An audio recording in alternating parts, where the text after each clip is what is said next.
Hey guys, kia ora, whakalofa lahi atu, and no mai hoki mai. Welcome back to today's podcast episode.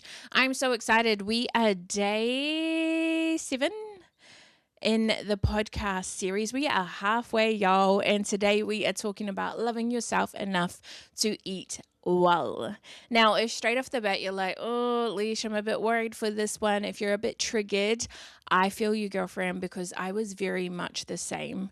Growing up the way that I did, where food was good or bad, food had morality, it was healthy, unhealthy, there was a lot of restriction, starvation. Food was like the enemy, right? If you grew up like that, and if you're still struggling with that right now, I can see why this may trigger you. But I want you to know that this is a safe space, and I'm not talking about diet culture today. If anything, I am anti-diet culture. You should know this by now if you've been rocking with me. If this is your first episode, know my heart of my as well. Listen to all the Love Yourself Enough to episodes and series for the next 14 days, but also listen to my podcast, get online, watch my content and all the things, because yes, I am anti-diet. So loving yourself enough to eat well doesn't mean restriction. It doesn't mean starvation. It doesn't mean labeling food good or bad. It doesn't mean being on this healthy thing. It doesn't mean going on these different diets like keto and fucking what's that, carnivore, and I don't know, calorie deficit, calorie diets or whatever, eating 1,000 calories a day or anything like that. That's not what I'm talking about. I'm talking about tuning into yourself, trusting your body, and eating things that make you feel good, make you feel energized, make you feel well, as opposed to eating the foods that are making you feel bad and going in this circle of like not feeling good,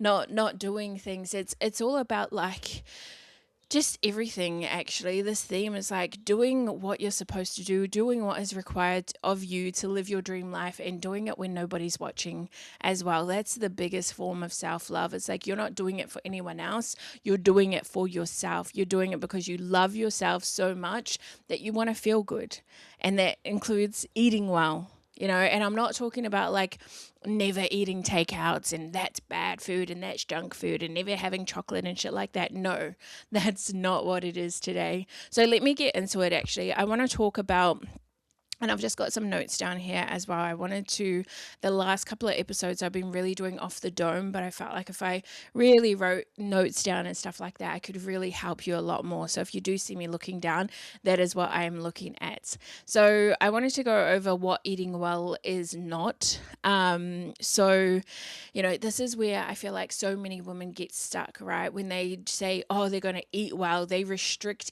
everything, they pull everything back, and they're like eating just what's in that freaking health triangle or something, or not even that. They're like following these really crazy people doing these extreme diets, and a lot of that shit isn't sustainable, and it isn't going to be a part of your lifestyle, so that you never do it. It becomes this crash diet of like, oh, I'll do it for 30 days, and then it doesn't become your lifestyle. So you just go back to normal, and it becomes this yo-yo, up and down kind of thing. We're talking about creating sustainable, well eating habits, that this is your lifestyle, right? It's not a crash diet, right? So it's not restriction, it's not earning your food, it's not rewarding yourself for food, it's not when you say, I'm going to start again on Monday, I'm starting this journey on Monday, I'm starting this, whatever it is, this diet on Monday. It's not that. It's not punishing yourself for what you ate the day before as well. We do not punish ourselves here for eating food. Absolutely no. And it's not trying to control your body into worthiness or into enoughness. If your eating is driven by fear, if it's driven by shame, if it's driven by control, that is not self-love. Let's talk about what eating well actually is from this self-love lens, right? So it is eating regularly so that your nervous system feels safe. It's choosing foods that make you feel good, that make you feel energized, that make you feel steady, that make you feel clear, that allow you to get through your day. Really noticing how foods make you feel as well. Not so much just like how you look. It's like, how does that feel in your body? How do those foods feel? And a lot of the times people really struggle with food. If you eat eat something and it makes your stomach feel sore, don't eat that food again, right? Love yourself enough to eat well, to not continue to eat that food that makes you feel bad.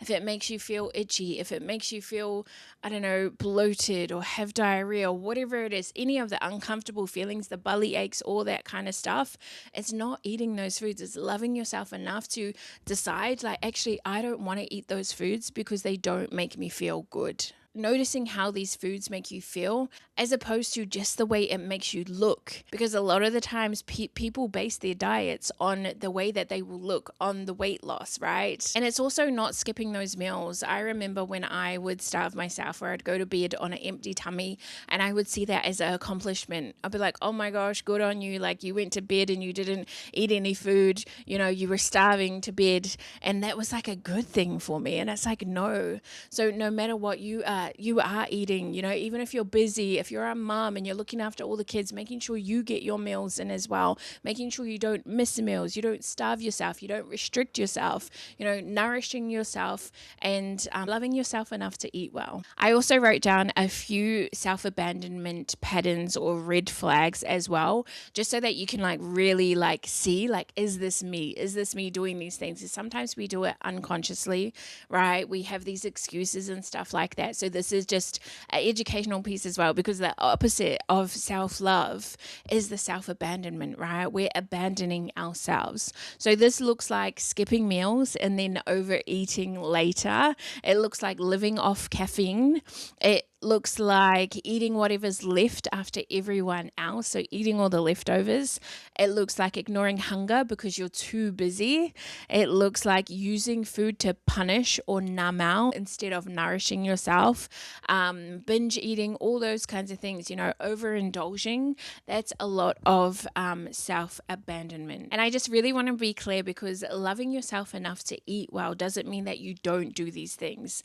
It doesn't mean that you don't, you know, eat food that you kind of know that isn't good for you or doesn't make you feel a type of way, but you eat it anyway. It's like, it's not doing that at all, right?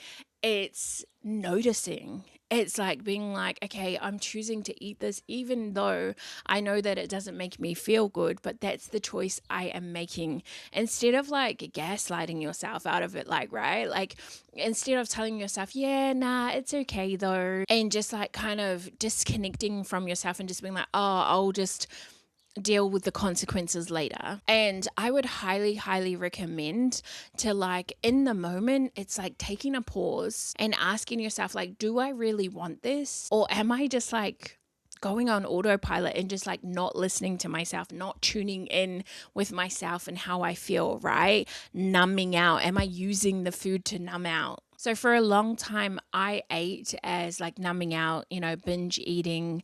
Then it was restriction, it was starvation to lose weight. You know, there was good food and there was bad food, there was healthy food, and then there was unhealthy food. And if this is something you still struggle with, I would highly recommend for you to come into Destination Self-Love, because this is hugely diet culture, right? There's no food that is good or bad, right? There's no food that is healthy or unhealthy, right? It becomes a lifestyle. Like, there's so many, it's so multi-layered when it comes to unhealthy and healthy and all those things, right?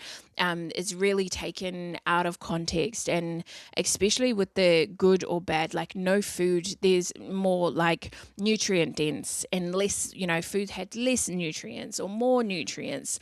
And there's other aspects to look at as well, because there's sometimes it's like for your mental health, you know, sometimes it's for connection that you get together with food. Like, there's so many things that this can kind of like cover.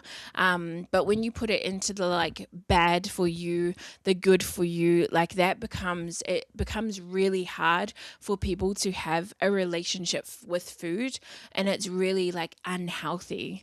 You know, the relationship with food is unhealthy, right? The food then has this control and this hold over you, and it's like all you think about, and you're just like obsessed with this good, and oh no, that's junk food, and restricting yourself and starving yourself and all those kinds of things. So it's really getting clear on you know, the foods that will do make you feel better, the foods that make your energy feel better. Your lifestyle, is it supporting your lifestyle? Like a lot of people restrict themselves.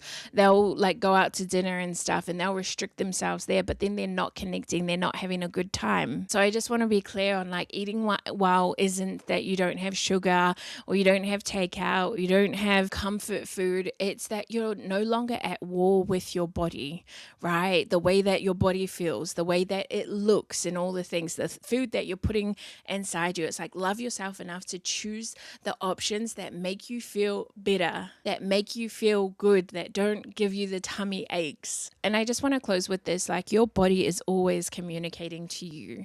I talk about this a lot, about how freaking smart our bodies are, right? If we have aches and pains, it's telling us something, telling us something to look into. There's a lot of stored stuff in the body as well, but it also gets released, right? We've got these intuitions, like those gut feelings. Like it is so freaking smart. So same with the food you're putting into your body.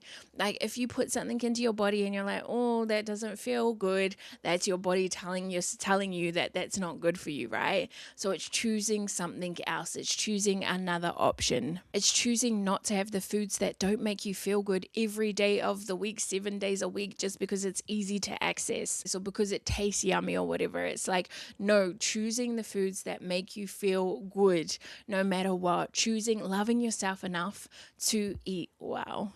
So I love you so much. Thank you so much for being here. I will catch you tomorrow. Ka kite koe kia.